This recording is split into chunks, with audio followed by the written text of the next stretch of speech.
Fantastic. Thank you.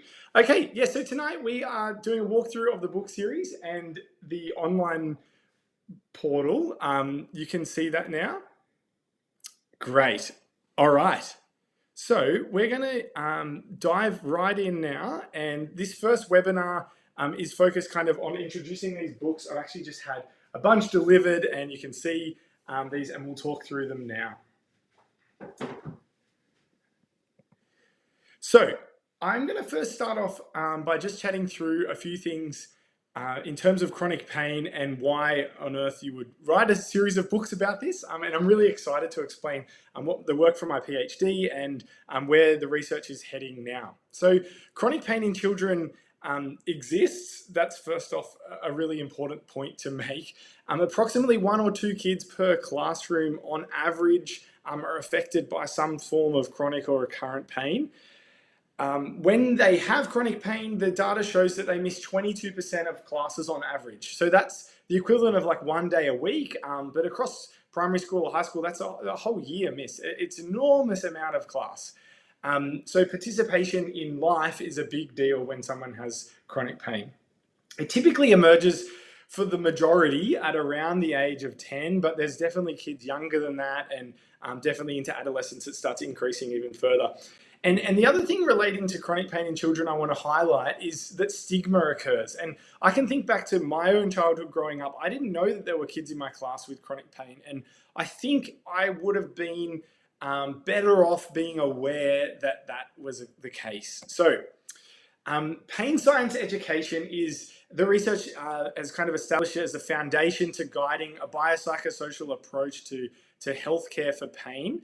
And in my PhD, we looked specifically at how to target this type of education. So finding out where someone's gaps are and where misconceptions are and kind of directing your education. So rather than giving someone a really general 5-hour lecture or an enormous big textbook to read, the idea is that it's bite-sized and ready to go, and it's kind of meeting the child where they're at or meeting the parents where they're at or whoever that person is. One of the things that we found in a qualitative study was about developmental appropriateness. So what age should a resource be developed for? And even for adult resources, we want to be writing for simple grammar and simple language so that everyone understands. But that's even more important for kids because they are rapidly changing all the time. And the final study in my PhD was developing that, what it says there, the concept of pain inventory.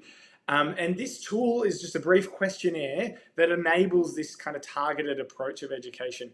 And it also, the way that we develop that also has massively inputted into how the books have been developed. So I just want to highlight, so in my PhD, the studies that we did primarily were on 8 to 12-year-olds. So we wanted them old enough to be able to fill out questionnaires by themselves, but then young enough that they're not yet thinking abstractly on average.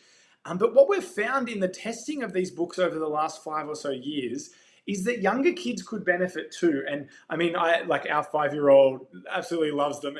And I think there's this, different kids are going to benefit in different ways. And even if you think about older kids like tweens and teens, you can ask that empowering type of question of like, oh, well, do you think, like put them in the driver's seat, do you think that a younger child would understand this?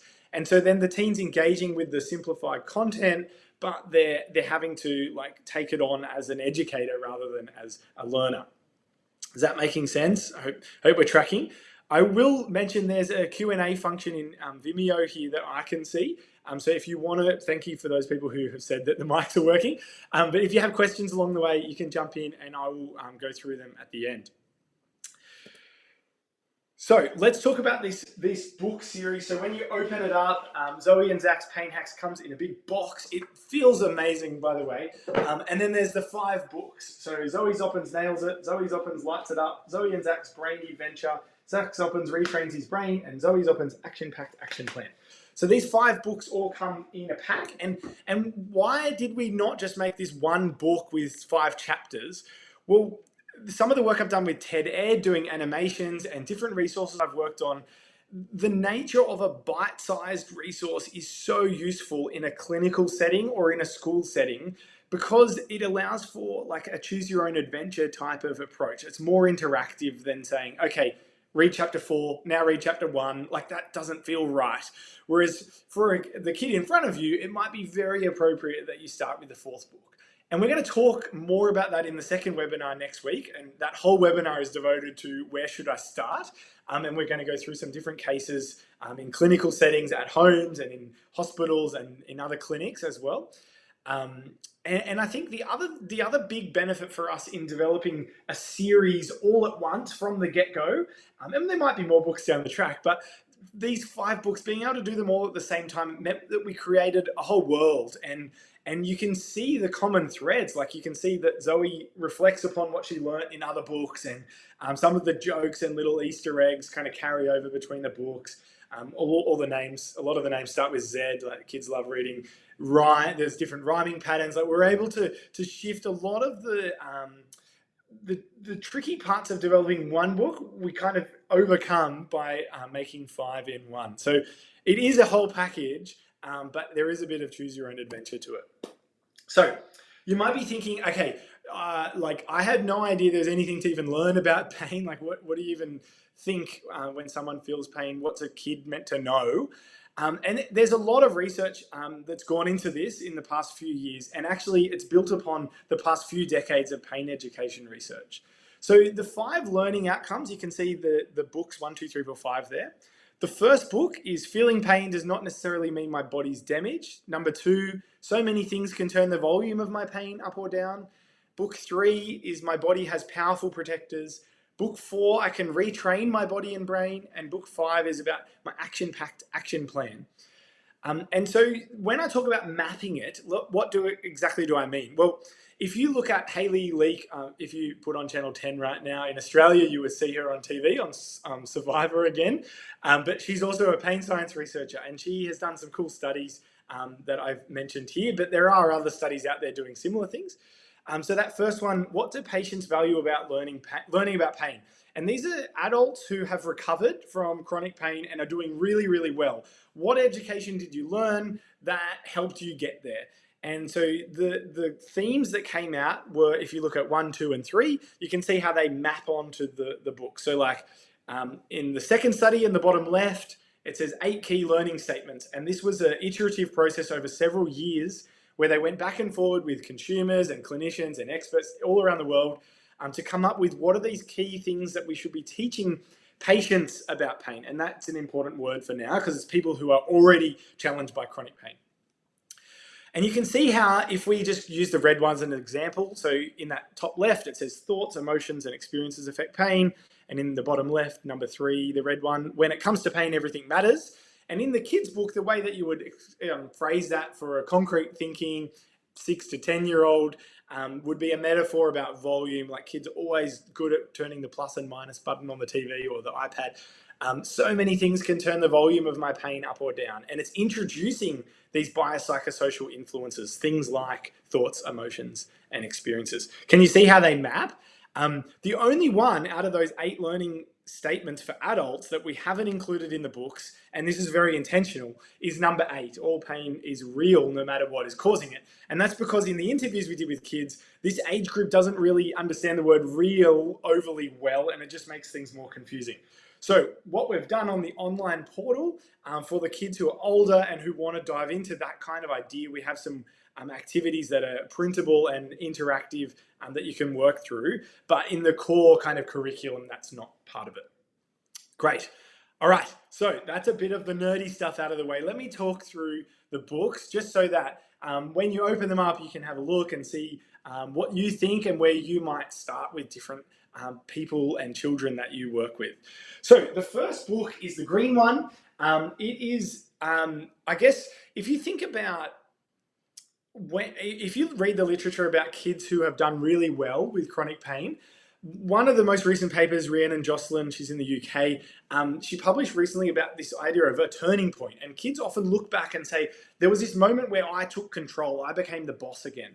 And the idea is this book is to kind of create a startling, like, whoa, I had never thought about pain in that way. One of those moments. And the idea, like, imagine it's just sitting on your bench if you're in the clinic, or you're running through it with a class if you're a teacher.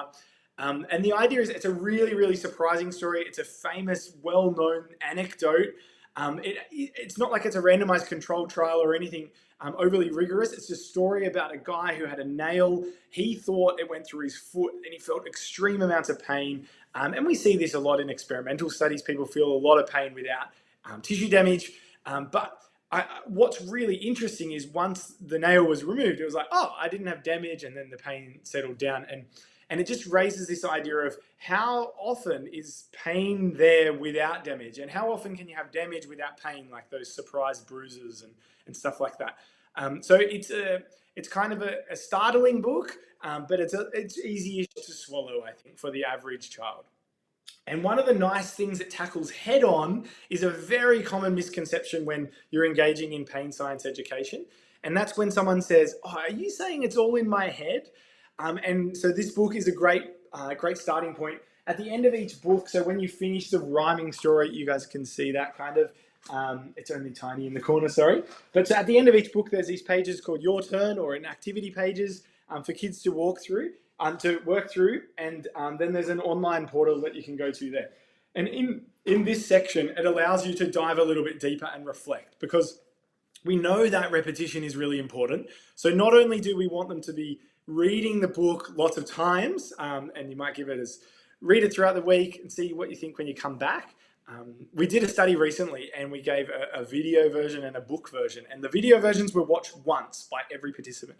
The books every week at least twice, if not 4 or 5 times. So it was really exciting to see that this medium of a kid's book is really powerful, because kids love returning to it. And we've designed it in a way that you want to, oh, where's the dogs? Why are they wearing socks? Like, there's all these little things along the way that you'll find. So that is book 1, Zoe Zoppins Nails It. If you've got any questions, you can pop it in the chat. All right, number 2, Zoe Zoppins Lights It Up. Now, children in pain clinics commonly face this education when they first show up. They tell their story, they are completely heard and validated, and then someone will bring up the idea of all of these different influences on every pain experience. And it's this, so they can be biological, psychological, and social. And the cool thing is, the empowering thing is, that these influences can be modified. Not all of them, but many of them. And so if you think about every pain experience, rather than it being like 3 things contributed, like the graze on my knee, my last memory of a grazed knee, and my expectation that more blood means more pain, like there's probably 50 different variables at play here. And what's cool is a lot of them are adjustable and modifiable, and it can be really empowering to understand that. And so there might be people here who are adults hearing this for the first time, and that's kind of overwhelming to hear. So just let that sit and stew for the next few days. You can email me, and I can even answer any questions you have in future Q&As in the next couple of weeks as well. But that to me was the biggest transformative message in all of pain science education that I've been learning over the last decade or two. And I think what's really exciting about this book, so now you've got the familiar character of Zoe. Again, there's this really surprising thing. This is based on a real scientific study where participants had a really cold metal rod on their hand, and there was either a red or a blue light shining in the lab. And they felt more pain when there was a red light on. Like, that's not like fabricated at all. This is a real study. And so you can read this and then read the real study. And so this walks through in a fun rhyme how that all happens. And then we use this cool metaphor. I love these pages. These are my favorite ones. It's the volume buttons. You get the kid to imagine there's volume buttons in their brain, and it's just a bit silly. And imagine that there's little U's jumping on either the plus or the minus. And so something like expectations. If you think red means hot and danger and that's going to be really bad, then the expectation character will be jumping on the plus button. But if you understand that the rod is the same temperature and you aren't going to have tissue damage, you're going to have a different expectation, and that might jump on the minus button. And so I'm kind of actively showing that the experiences of pain can be modified to some extent. It's not always, and I think this is the tricky thing. Like, we have lots of kids with juvenile idiopathic arthritis and like underlying rheumatoid conditions that are going on systemically, and the pain just feels so out of their control.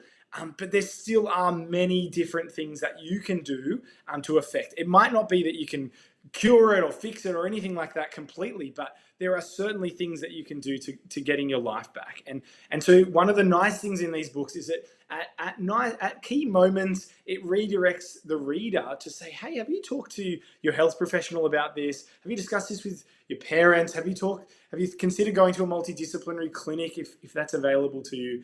So again, a really big conversation starter. And I think it's nice that it only takes a couple of minutes as well to get to that point. I hope I've done that justice. All right.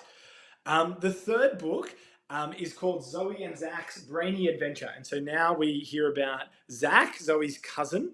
And on average, so you've got a couple of kids in every class who have chronic pain. It's often invisible. This book is about curiosity. We use VR, we use the classroom setting, and the idea is that we end up with a sense of awe. So the kids, so Zoe has an acute pain experience of grazing her knee. Then they're in class, they go inside the brain with virtual reality, and then Zoe starts reflecting on her tummy pain, and you kind of learn some more about her experience and what she's been going through the past few years. And for the clinicians out there who are very familiar with all this type of education, you'll know that pain is just one of many protective feelings that we have. And so this book also introduces things like fatigue and nausea and some other issues like worrying as other protective feelings. And so the underpinning mechanisms, having an awe about your brain and your body is a helpful starting point with any of these mechanisms. All right, let's keep moving. I hope I'm not going too fast or too slow. Please yell out if I am. All right, so book 4 is, it shifts right over to Zak. And this is done really intentionally because in some of the pilot studies, it's like, oh, the boys are sitting there going, why is it all about this girl, Zoe? And so the shift for book 4, this could be the starting point for some people. And we'll talk more about this in a fair bit more detail next week and try and explore how the characters are really relatable and how you might start that conversation. So in pain clinics, we use this strategy called pacing or graded exposure. The idea is you're getting back to something really gradually. You're like sneakily increasing your capacity. So it's not just exercise, it's not just breathing or psychological strategies or social, it's everything. You can use pacing with lots of different things. So here, you're in a familiar place, you're in their backyard, hanging out, and Zak's talking about his back pain, and he's had chronic pain, and he tells his story of how he got back to school. And he has this worksheet that then you can print off on the online portal and go through a similar journey. Because kids are missing so much school, it is such a high priority. And like I teach physiotherapy students, like participation is such a big deal for us in healthcare these days across the board, but particularly in chronic pain. And so getting to school for more time is going to lead to better health outcomes in the long term. And likewise for adults, getting back into work, engaging more in society more often is better. And so we are kind of planting those seeds that Zoe observes it, so she's got awe from book 3. She's now seen Zak succeeding, and she's like, oh, this could work for me. And that's where book 4 lands, and there's again activities online to check out. But then the 5th book comes along, and I wouldn't start with this book unless the kid's ready to go with a plan. But because multidisciplinary care is so multifactorial or multi-pronged, and that's not just in pediatrics, but for kids, they've got really strong influencers. And so things like people like their parents, their coaches, their teachers, they spend 40% of their waking life with their teacher. Their siblings, the grandparents, everyone they see has a really big influence on them before that age of 12 because they still haven't developed that sense of self.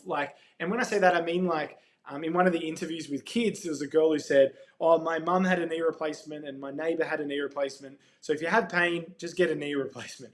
And it's like she's projecting those other experiences as if that's what you've got to do. And that makes perfect sense from a cognitive development perspective, but it makes very little sense for an adult hearing that, right? And so we want to be really careful and use appropriate language with kids. And that's what this book does. So we fast forward and Zoe's 7 weeks down the track and we walk through a typical day now. And these are experiences where Zoe would normally feel her pain flare up, her tummy pain, but now it has completely changed. And it's not that the pain has always gone away. Sometimes it has, and some of the occasions it hasn't. But you get to see in her diary entries, which kids love reading, by the way. We've loved seeing them and recording kids reading these. It's so fun. They get to the end and it's like, I want to make my own action plan. And so one of the cool things, I mean, Noi Group are known for high quality stuff, but like, check this out. It's like a triple page spread thing, folds over. So you get to see this big action plan and then you dive straight into your own as a kid. And I just think that's really cool because it highlights, it's a child-centered approach, but it's a family-centered approach. And you're bringing everyone on the journey.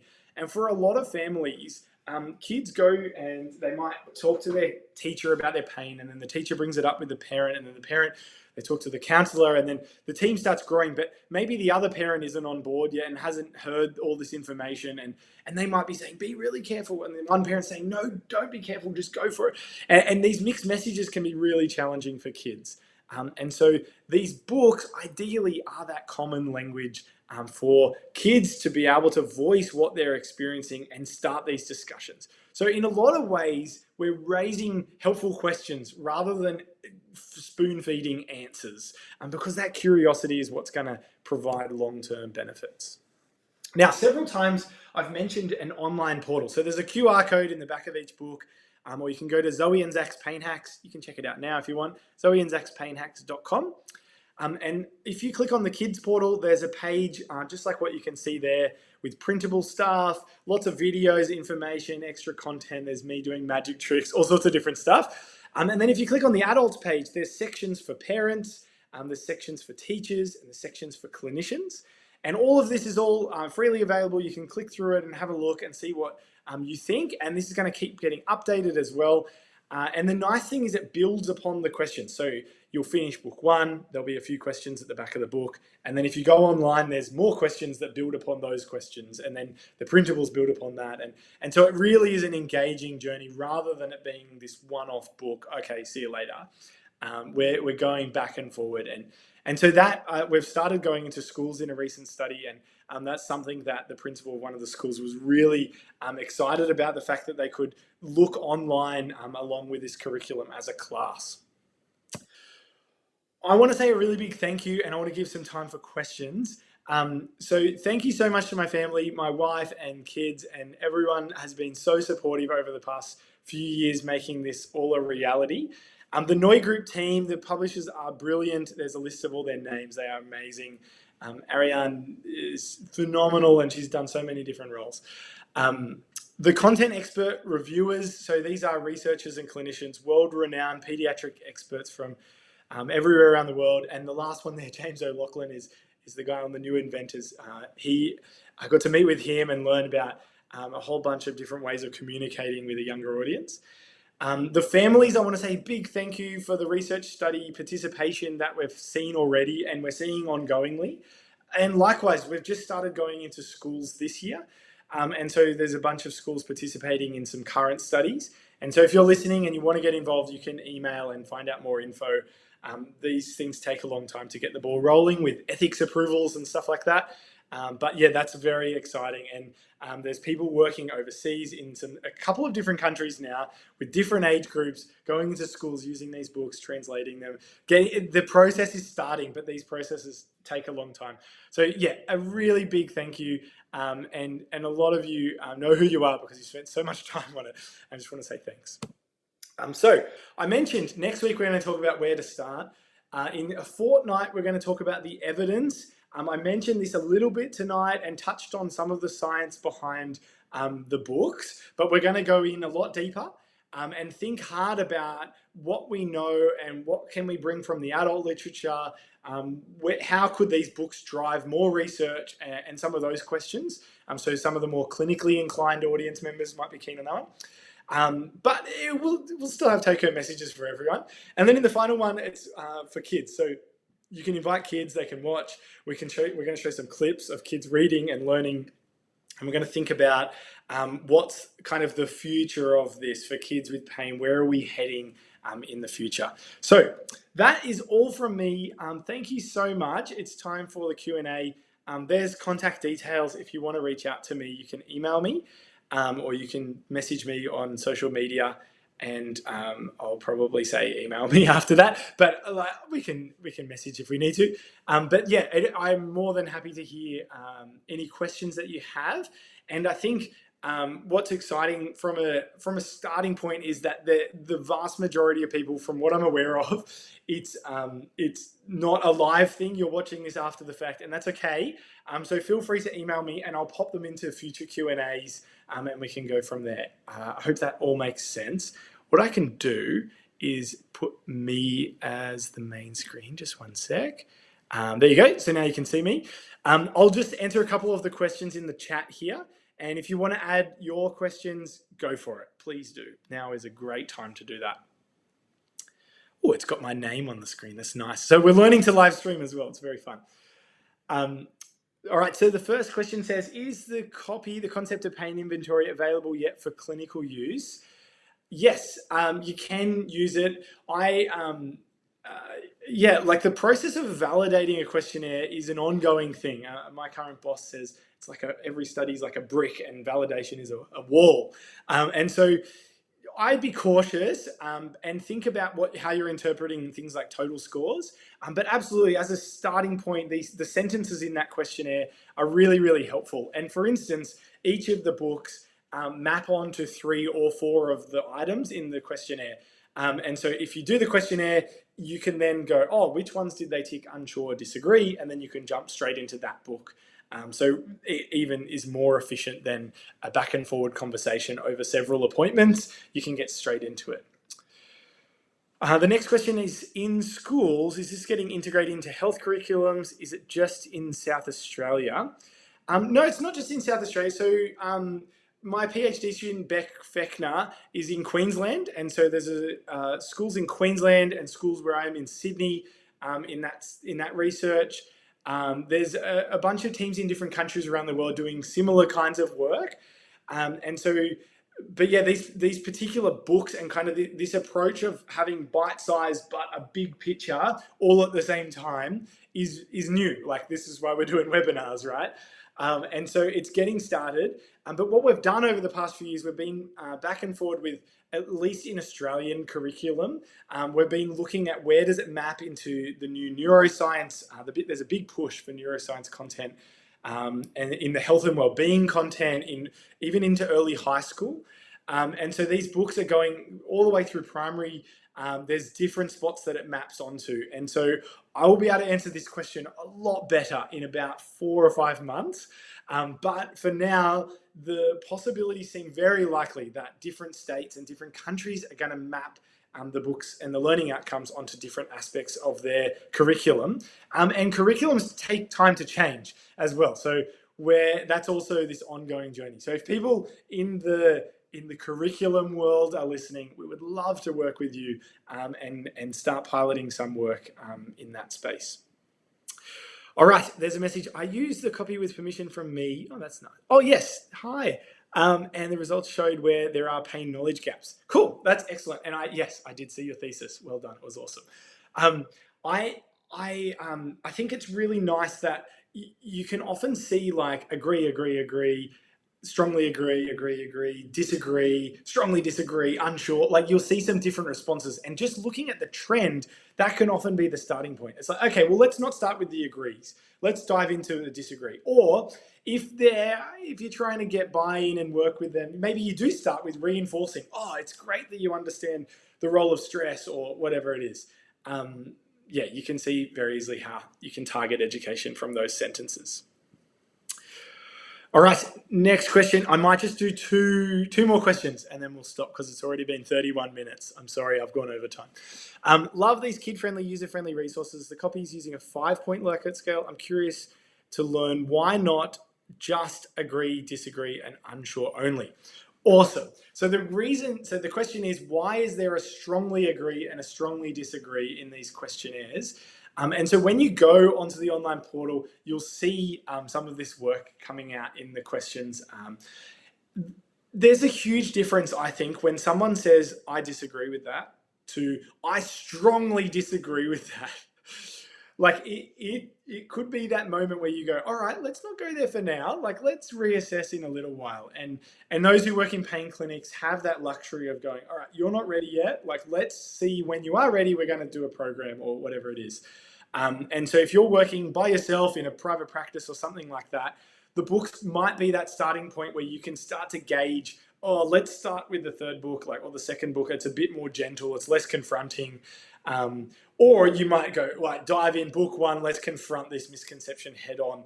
And that takes nuance and practice. And it's the sort of thing that the reason that we have to make these kinds of resources is that pain is never simple. Even when it presents simply, it is really complex. And yeah, there's so much going on underneath the surface. All right, last question. What are your favorite outcome measures to use in kids? The EPOC dataset. Yeah, so for those in Australia or New Zealand, the EPOC dataset is a series of different questionnaires that kids fill out when they go to a pain clinic. I guess I don't know if I have favorites. And yeah, so in terms of validity and reliability, I guess my answer here, I just want to challenge you and think about, what does the total score mean? Are you going to pull apart and look at the specific items? Think about what is useful clinically and then go and dive into the research about what is really useful across the board. Because sometimes there's questions out there. The classic example is in some depression questionnaires, they might use words like, I am feeling blue. And then you go overseas in different culture and that just means something completely different, or it means nothing. And whereas in English, in our Western culture, it means that you're feeling down. And so, yeah, just thinking even about how the meaning of different items can change over time in different cultures. And so one of the nice things with the copy and with these kids' books is that we use kids' language. Like, it's not like we started from the experts and we worked our way to simplifying. We started with kids and used their words in the rhymes, in the language, in the questions. And so I think that's a really exciting thing. And that's something that hasn't been done in other resources that I'm aware of anyway. And so I can't wait to hear what you think. I'm going to leave it there. Thank you so much for your questions and for watching along. And for, yeah, as I said, if you've got questions that pop up during the week, email me. Happy to bank them all up and we'll pop them into future webinars. This has been really fun. I hope you've enjoyed it as much as I have. And I can't wait to hear what you think of the books. So yes, there's a final question. Can you watch this later? There's colleagues on a late shift. Yes, you can. So exactly the same link. If you use the Vimeo links, it'll take you to the recording. So I think the team behind the scenes are going to just trim that first 2 minutes off and maybe some of this blabbering at the end. And then there'll be a nice clean 30-minute video for you. Awesome. Thank you so much, everyone. And I will see you next Tuesday night. Please invite whoever you want. It's nice. I think it's nice having people here live. So I'll see you then. Thanks so much.